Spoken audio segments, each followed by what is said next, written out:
मैं ही स्त्री हूँ और मैं ही बेटी हूँ। मैं ही सीता हूँ और मैं ही गीता हूँ।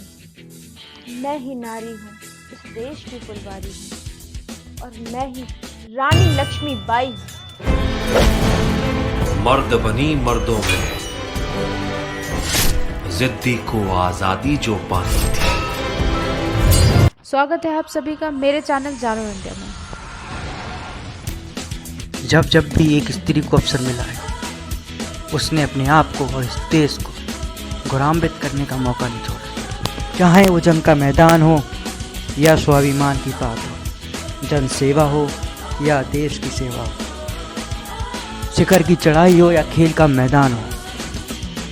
आज के समय में 20% महिलाएं कार्यरत हैं और आज भी हम सोचते हैं कि काश आयरन मैन की तरह उड़ पाता, स्पाइडर मैन की तरह दीवार पे चढ़ पाता, दिखता शाहरुख खान जैसा और बॉडी होती सलमान जैसी। पर हम उन सच्चे लोगों के प्रयासों को नज़रअंदाज कर देते हैं, जैसे ही हम पूरे। तो चलिए एक छोटी सी कोशिश हम भी करते हैं और उन सभी सुपर वुमेन के लिए आभार व्यक्त करते हैं जिनका यह देश हमेशा रेडी रहेगा।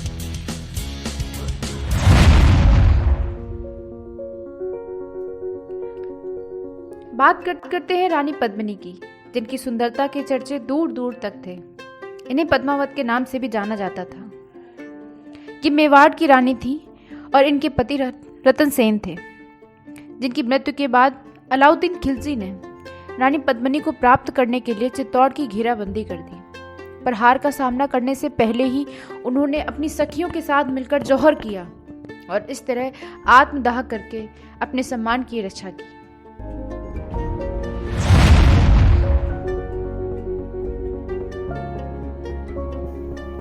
वीरता के लिए कई माओं ने भी बलिदान दिए। इसमें पन्नादाई का नाम गर्व से लिया जाता है। पन्नादाई रानी कड़वंती की नर्स थी। इन्होंने अपने बेटे चंदन के साथ ही उदय सिंह की परवरिश की। एक बार राजा के दुश्मन राजकुमार उदय सिंह को मारने के लिए आए, पर पन्नादाई ने अपने बेटे चंदन को उदय सिंह बताया, जिससे कि राजकुमार बच जाए और अपने बेटे की कुर्बानी दे दी।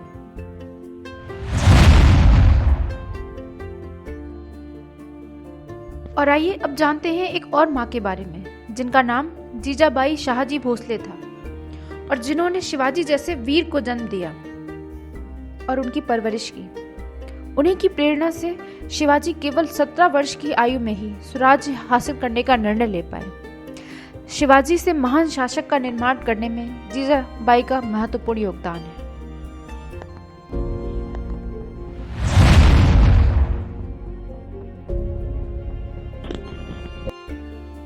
और चलिए अब बात करते हैं अहिल्याबाई होलकर के बारे में। ये मालवा साम्राज्य की रानी थी। इन्होंने अपने पति, ससुर और बेटे की मृत्यु के बाद भी अपने राजधर्म को पूर्ण निष्ठा के साथ निभाया। इन्होंने कई मंदिरों, धर्मशालाओं का निर्माण किया। इन्होंने 1780 में काशी विश्वनाथ मंदिर का पुनर्निर्माण किया, जिसे मुगल साम्राज्य के बादशाह औरंगजेब ने लूटा और ध्वस्त कर दिया और उसे ज्ञानवापी मस्जिद में बदल दिया। और इन्हें फिलोसोफर क्वीन के नाम से भी जानते थे। सिर्फ बीते समय में ही नहीं, मगर आज भी हर क्षेत्र की महिलाएं आगे आके अपना कीमती योगदान दे रही हैं, देश को एक नया रूप दे रही हैं।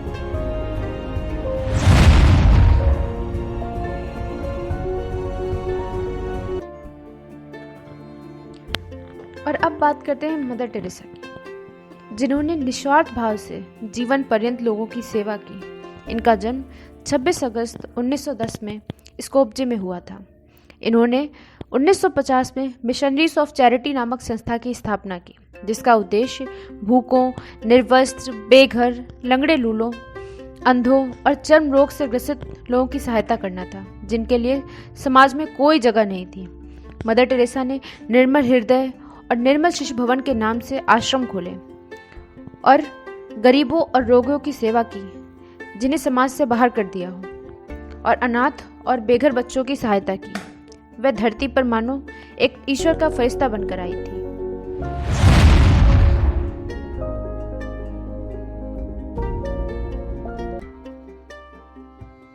अब बात करते हैं इंदिरा गांधी की। इन्हें हम आयरन लेडी के नाम से भी जानते हैं। इनका जन्म 1917 में एक ऐसे परिवार में हुआ जिसके सदस्य भारत की आजादी के संग्राम में सक्रिय थे। इनके पिता पंडित नेहरू की छत्र छाया में इनमें बचपन से ही देश प्रेम और जिम्मेदारी की भावना मौजूद थी। ये भारत की प्रथम महिला प्रधानमंत्री बनी। वे एक मजबूत और सशक्त नेता बनी। इन्होंने 14 बैंकों का राष्ट्रीयकरण करके न केवल बैंकों को लोगों के दरवाजे तक पहुंचाया, बल्कि अर्थव्यवस्था को भी मजबूत किया। पर इन्हें सबसे ज्यादा याद किया जाता है 1971 की जंग को लेकर।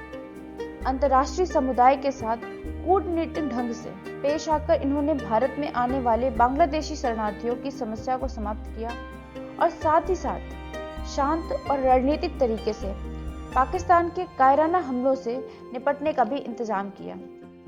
इन्हीं के नेतृत्व में भारत ने न केवल 1971 की जंग में जीत हासिल की, बल्कि बांग्लादेश को भी आजाद कराया। वे एक साहसी और धर्मनिष्पक्ष महिला थी। ब्लू स्टार ऑपरेशन के बाद कहीं न कहीं इस बात का आभास तो था उन्हें कि उनकी जान को खतरा है, परंतु फिर भी उन्होंने अपने अंगरक्षकों को नहीं बदला।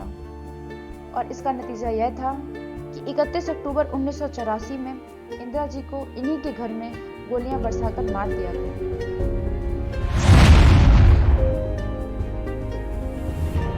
अब बात करते हैं कल्पना चावला की। ये अंतरिक्ष में जाने वाली पहली भारतीय महिला थी, पर 2003 में कोलंबिया अंतरिक्ष यान आपदा में 7 अन्य लोगों के साथ इनकी मृत्यु हो गई।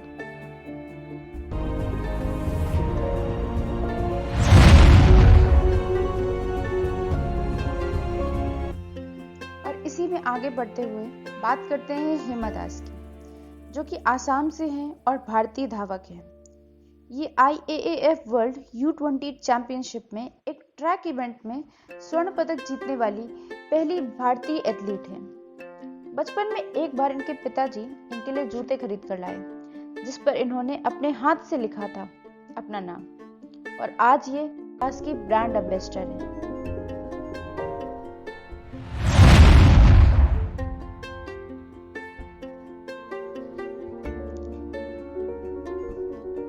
बात करते हैं अरुणिमा सिन्हा की, जो यूपी के एक गांव से हैं। ट्रेन में चलते समय कुछ लुटेरों ने उन्हें धक्का दे दिया और जिससे उनका बायां पैर कट गया और रीढ़ की हड्डी में कई फ्रैक्चर्स हो गए। सारी रात वो वहीं पड़ी रही, कोई भी बचाने नहीं आया। बहुत सी ट्रेन वहां आई और चली गई। कीड़े मकोड़े उनके पैर को चाटते रहे। सुबह हुई तो लोगों ने उन्हें अस्पताल पहुंचाया और जब उन्हें होश आया तो उन्होंने एक ही बात कही, भगवान ने मुझे जीवित रखा है तो इतिहास रचने के लिए रखा है, अब तो मैं एवरेस्ट पर चलूं। ये था उनका जज्बा। और इसके बाद उन्होंने न केवल माउंट एवरेस्ट क्लाइंब किया, बल्कि दुनिया की 7 पीक्स पर चढ़ाई की।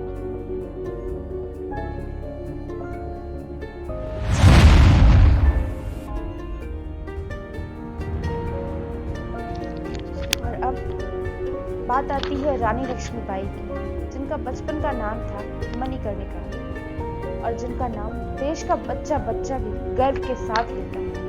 और इन्होंने अपने पराक्रम से अंग्रेजी सिंहासन की नींव को हिलाकर रखा और इनके सम्मान में जो भी कहा जाए उतना ही कम है।